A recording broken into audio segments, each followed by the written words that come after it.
Hi friends, இந்த வீடியோல நம்ம OLED டிஸ்ப்ளே எப்படி ஒர்க் ஆகுது, அதுக்கு உள்ள இருக்கிற பவர் லைன்ஸ், ஐசிகள், சிக்னல்ஸ் எல்லாம் சிம்பிளா பார்ப்போம். ஃபர்ஸ்ட், இது OLED display graphics section diagram. CPU இருக்கு. CPU தான் நம்ம ஃபோனோட பிரெயின். இங்க இருந்து MIPI லைன் மூலமா டிஸ்ப்ளேக்கு டேட்டா போகுது. CPUக்கு வேணும் vCPU 0.6 to 1.2 volt, VIO 1.8 volt, VDDI 1.8 வோல்ட்னு டிஃப்ரெண்ட் வோல்டேஜ் சப்ளைஸ் இருக்கு. Next, power IC, PMIC. இது ரொம்ப இம்பார்ட்டன்ட்.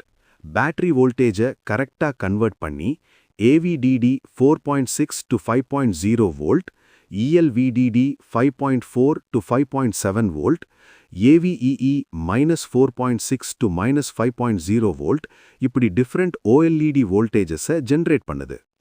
இப்படி ஜென்ரேட் ஆன வோல்டேஜ்கள் எல்லாம் கிராஃபிக்ஸ் ஐசி ஆர் டிஸ்ப்ளே ஐசிக்கு போகுது. இந்த கிராஃபிக்ஸ் ஐசி தான் CPUல இருந்து வர்ற இமேஜ் டேட்டாவை ப்ராசஸ் பண்ணி OLED பேனலுக்கு சென்ட் பண்ணுது. OLED டிஸ்ப்ளேக்கு வேணும் main voltages VCC 3.0 volt, VIO 1.8 volt, VDDI 1.8 volt, AVDD 4.6 to 5.0 volt, ELVDD 5.4 to 5.7 volt, AVEE -4.6 to -5.0 volt. இதுல ELVDD and AVEE ரெண்டுமே டிஸ்ப்ளே பிரைட்னஸ் அண்ட் பிக்சல் க்ளோக்கு ரொம்ப important. Next important part clock signal.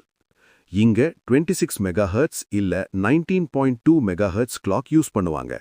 இது இல்லாம display sync ஆகாது, screen blank ஆகும் இல்ல flicker வரும். பாட்டம்ல இருக்கிற கிறிஸ்டல் கிளாக் ஜெனரேட்டர் இந்த கிளாக் சிக்னலை ஜெனரேட் பண்ணி PMIC அண்ட் டிஸ்ப்ளே ஐசிக்கு சப்ளை பண்ணுது. சிம்பிளா சொல்லணும்னா, ஸ்கிரீன் பிளாக்னா AVDD or ELVDD or AVEE check பண்ணணும். டிஸ்ப்ளே ஆன் ஆகுது, இமேஜ் இல்லனா MIPI line or graphics IC. Flicker or பிளிங்கிங்னா கிளாக் சிக்னல் ப்ராப்ளம். இதுதான் ஃப்ரெண்ட்ஸ் OLED டிஸ்ப்ளேயோட complete power and graphics working flow. Video யூஸ்ஃபுல்லா இருந்தா லைக், ஷேர், சப்ஸ்கிரைப் பண்ணுங்க. Thanks for வாட்சிங்.